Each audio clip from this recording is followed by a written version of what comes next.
السلام علیکم ورحمۃ اللہ وبرکاتہ۔ اعوذ باللہ من الشیطان الرجیم، بسم اللہ الرحمن الرحیم۔ شروع اللہ کا نام لے کر جو بڑا مہربان نہایت رحم والا ہے۔ تمام تعریفیں اللہ تعالی کے لیے ہیں جو تمام مخلوقات کا پروردگار ہے، بڑا مہربان نہایت رحم والا، انصاف کے دن کا حاکم۔ اے پروردگار، ہم تیری ہی عبادت کرتے ہیں اور تجھی سے مدد مانگتے ہیں۔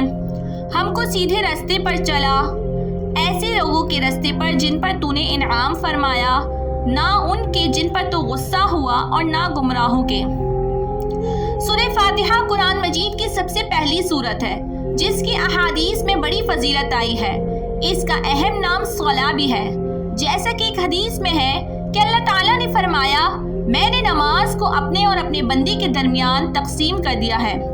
اس سے مراد سورہ فاتحہ ہے، جس کا نصف حصہ اللہ تعالیٰ کی حمد و ثنا اور اس کی رحمت و ربوبیت اور عدل و بادشاہت کے بیان میں ہے، اور نصف حصے میں دعا و مناجات جو بندہ اللہ تعالیٰ کی بارگاہ میں کرتا ہے۔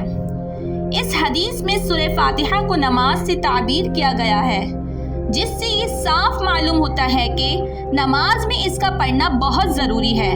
چنانچہ نبی پاک صلی اللہ علیہ وآلہ وسلم کے ارشادات میں اس کی خوب وضاحت کر دی گئی ہے۔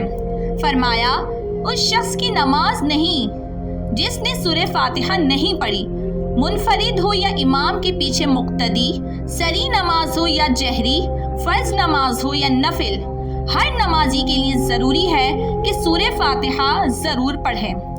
ایک مرتبہ نماز فجر میں بعض صحابہ کرام رضی اللہ تعالی عنہ بھی نبی پاک صلی اللہ علیہ وآلہ وسلم کے ساتھ قرآن کریم پڑھتے رہے، جس کی وجہ سے آپ صلی اللہ علیہ وآلہ وسلم پر قرت بوجھل ہو گئی۔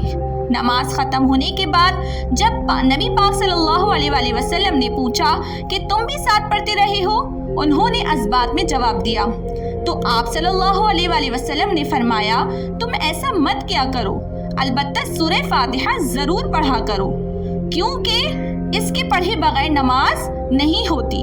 اسی طرح حضرت ابو ہریرہ رضی اللہ تعالی عنہ سے مروی ہے کہ نبی صلی اللہ علیہ وآلہ وسلم نے فرمایا، جس نے بغیر فاتحہ کی نماز پڑھی تو اس کی نماز ناقص ہے۔ 3 مرتبہ یہی فرمایا۔ ابو ہریرہ رضی اللہ تعالی عنہ سے عرض کیا گیا کہ امام کے پیچھے بھی ہم نماز پڑھتے ہیں، اس وقت ہم کیا کریں؟ حضرت ابو ہریرہ رضی اللہ تعالی عنہ نے فرمایا، امام کے پیچھے تم سورہ فاتحہ اپنے جی میں پڑھو، یعنی اپنے دل میں پڑھو۔